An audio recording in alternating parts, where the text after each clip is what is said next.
You're watching something you've enjoyed all week. Two people are talking. You can hear them perfectly well.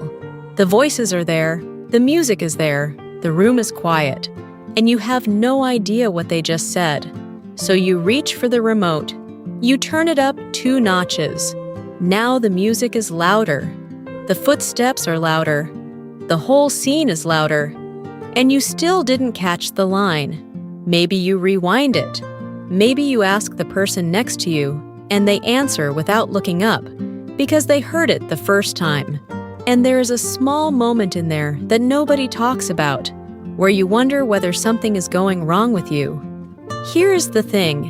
What you just described is not a contradiction. It is not you being distracted, and it is not you imagining it.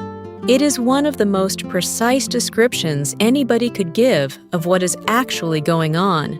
You said you could hear them. You said you couldn't make out the words. Those are 2 different things. And your body knows the difference. Hearing and understanding are not the same job. Hearing is picking up that a sound arrived. Understanding is separating that sound into words, telling a sit from a fit, a mass from a math, a name from another name that starts differently. Your ears do the first job. Your ears and your brain do the second one together. And it is a much harder piece of work. So when you say, "I can hear them, I just can't make out the words," you are not being vague. You are telling us exactly which of the 2 jobs got harder. And once you know which one it is, almost everything else about this starts to make sense, including why the volume button keeps letting you down. Most people land on one of 3 explanations. Let's take them seriously, because one of them is partly right. The first one: everybody mumbles now. Actors don't speak the way they used to. There is real truth in that. Sound for film and television is mixed for big rooms with big speakers, with a huge gap between the quietest whisper and the loudest crash. Squeeze that through the small speakers inside a thin television, speakers that often point down or backwards, and dialogue is the part that loses. So some of this genuinely is not you. But if that were all of it, you wouldn't also lose the thread at a restaurant table or on the phone where no sound engineer was ever involved. The second one: my hearing is going. Except in a quiet room, you catch the doorbell, the kettle, the clock. Something is happening, but going isn't the shape of it. And the third one: nothing to be done about it. That is the only one that is simply wrong. And most of this video is the reason why. Say the word sister out loud, slowly. There are 2 kinds of sound in there. The vowels are low and strong, and they carry the weight of the word. That is the body of it. Then the consonants, the S at the front, the S, T in the middle, the S at the end, high and quiet, almost no energy in them. Here is what matters. The body of the word carries the volume. The edges carry the meaning. Sister, mister, blister. The vowels are nearly identical. Everything that tells them apart lives in the edges, and the edges are what goes first. High quiet sounds, S and F and T and H and T, fade first. They are also the first ones background noise buries, because they were never loud to begin with. So the sound of speech arrives. The shape of it doesn't, which means the volume button was never going to solve this. It makes the body louder, and the body is the part you were already getting. It does not hand back the edges, and it lifts the noise with it. There is a second thing going on, and it is about the room rather than the ear. Pulling one voice out of a room full of sound is a separate skill from hearing it. Your brain holds on to one stream and pushes the rest away, and the hardest thing to push away is other speech. The neighboring table, the television next door, not a hum, other words. Studies of people whose hearing tests come back normal still find this. In quiet, fine. In noise, real difficulty. And brain scans show what it costs. Regions at the front of the brain, areas that barely switch on for younger listeners, light up and get to work. Your brain covers the gap. That is the good news. The price is that covering costs effort. And effort is why a long dinner can leave you flat in a way nobody else can see. And there is a third possibility, much simpler, worth checking before anything else, because this is the one that can be undone. Sometimes the thing in the way is wax. In one study of hospital patients over 65, a third had ears blocked with it. Of those, 3 out of 4 heard better once it was cleared. Not managed, cleared. Medication can do something similar. Some antibiotics, some water pills, high-dose aspirin, and with several of them, the effect is temporary. So which one is yours? The clue is not that it happens, it is when. If a quiet room is fine and a busy room isn't, the separating job is carrying most of it. If women's and children's voices are harder than men's, the edges are fading.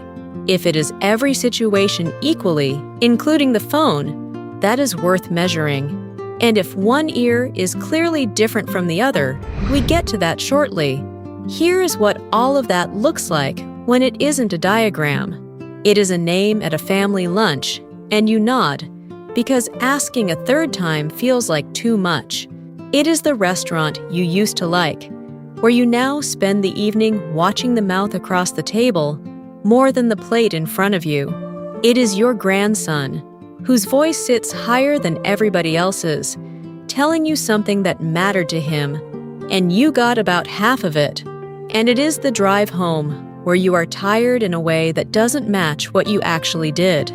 You sat down, you ate, you listened. That last part is the work nobody gives you credit for. The listening was the work. And here is the useful thing about that tiredness. It is evidence. It is your brain telling you it has been covering for something, which means there is something there to uncover. Start with the ones that cost nothing. Look at the face, not toward the sound, at the face. When people can see a speaker's mouth, understanding a noise improves by an amount comparable to what good hearing technology delivers. At some noise levels, word recognition climbs from around 1 in 10 to 6 in 10, straight on beats side on. And this isn't lip reading. Everybody does this, all the time, without knowing. Turn off the competition, the television while you talk, the extractor fan, the dishwasher.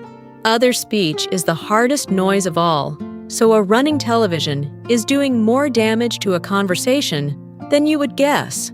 Ask for slower, not louder.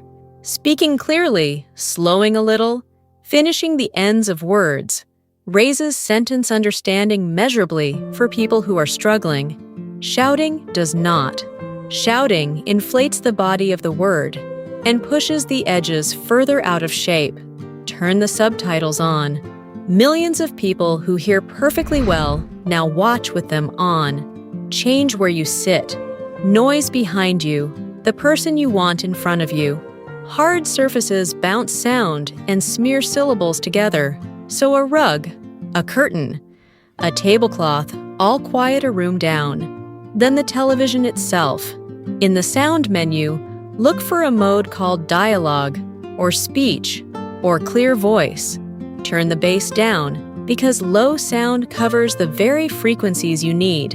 And find night mode, which narrows the gap between the whisper and the explosion. And then get somebody to look in your ears.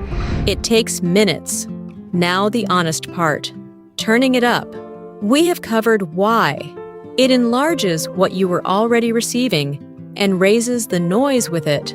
Shouting. Same problem, with distortion on top. Ear candling. There is no evidence it improves hearing. And there are reports of burns and damage to the eardrum. Supplements. Ginkgo and the rest of that shelf. The best pulled evidence for ringing in the ears found no advantage over a dummy pill, and nothing on that shelf has been shown to bring hearing back. Cotton buds. They push wax further in and make a blockage worse. And waiting. For a gradual change, waiting costs you very little. For a sudden one, it can cost you a great deal. Which brings us to the short list. This part is short, and it is the part to remember. Hearing that drop suddenly, over hours or a couple of days, especially in one ear, is a medical emergency, not a wait and see. People often notice it on waking or when they lift the phone to that ear. Treatment works better the earlier it starts, so that is a same-day call. Book an appointment for a clear difference between your two ears, for ringing in one ear or ringing together with dizziness, for pain, discharge, or a blocked feeling, for hearing that changed after a head injury, and for hearing that changed after starting a new medicine. Tell whoever prescribed it. And if none of that sounds like you, here is what is left. Tonight, one thing. The next time somebody says something and it doesn't land, don't reach for the volume. Turn toward them and look at their face. And if the television is on behind them, turn it off. That is it. 2 seconds of changed habit, and you will feel the difference inside the same conversation. Because the small clue here was never that your hearing is failing.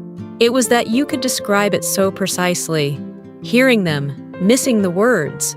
That sentence is a measurement. It tells you the sound is arriving, and the edges are not. Sound is something you receive. Words are something you and your brain build together. And the building part can be helped. Tonight, for free, by turning your chair.